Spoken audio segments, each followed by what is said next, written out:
So we haven't even got to the release of the Fantastic Four movie, and Marvel's already publicly shown their hand in how Doctor Doom is gonna get down and play. So careful for minor spoilers, but if you watch a channel like this, you already heard of the post-credit scene for the Fantastic Four movie, and before you question the validity of it, Marvel shown a post-credit scene in a public test screening. Marvel generally don't do them.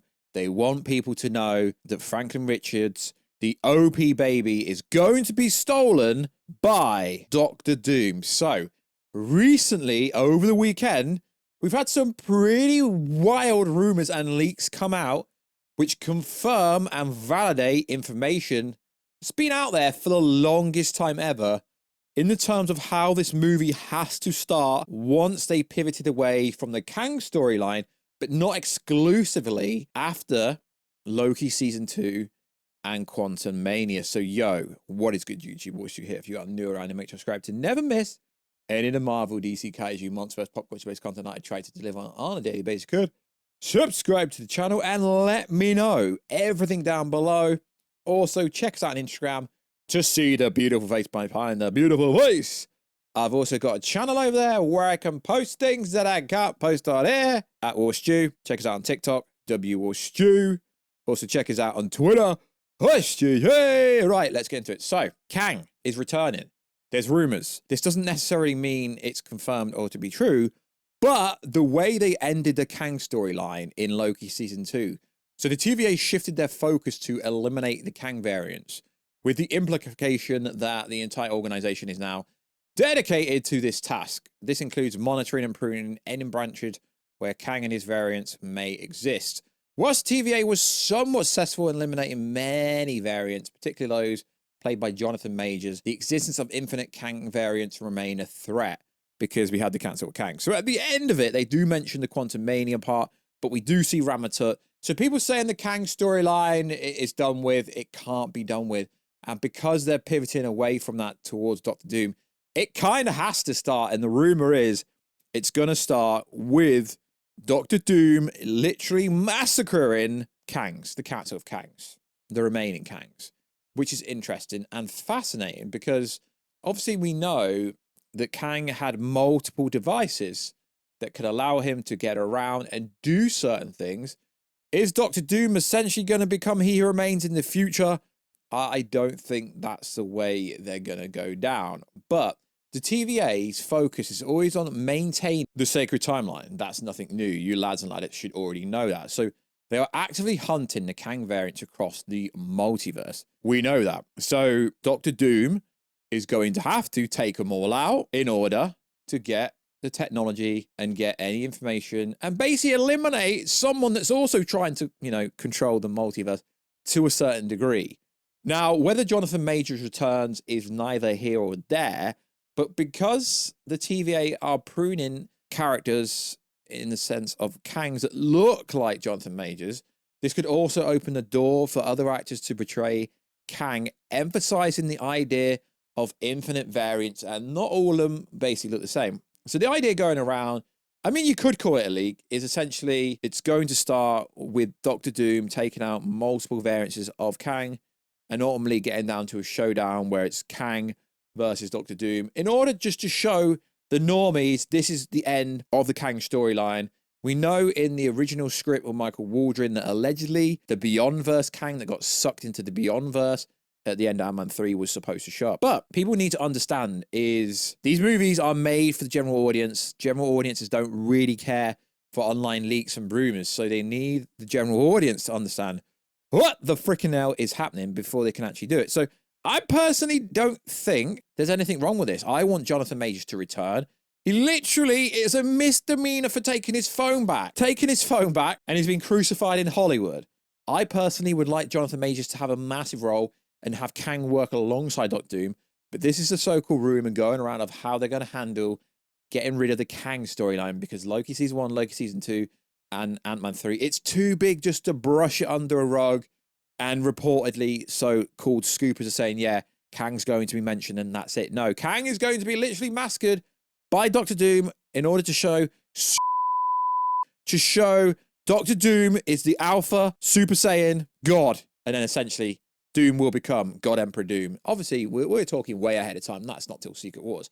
So there's also some other information. So allegedly, that's how the movie's going to start. But a lot of the so-called set leaks and stuff that we've seen seems to be focusing on this X-Men versus Avengers versus Sentinel versus Doctor Doom battle. But what is really going on? So there is an alleged new scooper on the game, and he allegedly has information. So some of the guys from the design team are working on the artwork related to the battle at the Mansion X. And then the question is, yo, what the freaking hell's going on? What's new? Okay, so this is all alleged, but you know, it doesn't freaking matter, lads, if it's true or not. The biggest videos on YouTube, on TikTok and Instagram, they're all made up. They're never true. They're theories. That's what's great about it. So there's a team head in there, and the title of the artwork is allegedly Invincible Avengers. Their mission is to try to resolve the incursions between the two worlds, also rescue Monica Rambeau. Now, like I say, we can't confirm or verify this, but a lot of the information that ends up going around to be, you know, worded as leaks and stuff, it's just literally common knowledge and like logical thinking of what could happen. This team, along with the other characters from the universe, will later protect Loki at the Citadel. After discovering the TVA and Doom's plan, basically, they are the protagonists of the movie, the most important characters, so to speak. And then another question, yo, so what's the team? And I think these teams absolutely freaking suck, personally. The team includes Sam, Thor, Captain America, Shang-Chi, Scott, I presume that's Ant-Man, Jennifer Walters, Yelena, Bucky, Bob, Bruce Banner, Shuri, M'Baku, Neymar, and the Fantastic Four, who joined the mission because Doom kidnapped Franklin and took him to this Universe X. See, a lot of people are not talking about this post-credit scene, which is wild because Doctor Doom literally kidnaps Franklin, and no one is talking about that. So Franklin is supposed to be one of the most omnipotent, powerful beings of the universe who can literally warp reality and can do, like, just like Wanda Maximoff, he can literally do whatever he wants. Time jump, can literally manifest matter, can literally do everything. Now, I know some comic book nerds may come at me down below, but we don't actually know what version of Franklin we're going to be getting. Some people think he's actually going to become Molecule Man, although I don't think that's going to be true because there is a Molecule Man at the start of said movie. And another question was asked, Yelena, Bob, whilst John Walker and the rest. So this person went on to say, John Walker, Ghost, and Red Guardian stay on Earth 616, along with the other characters, to protect Earth from some kind of invasion. I don't know what exactly the invasion is. I just heard about it around the workplace.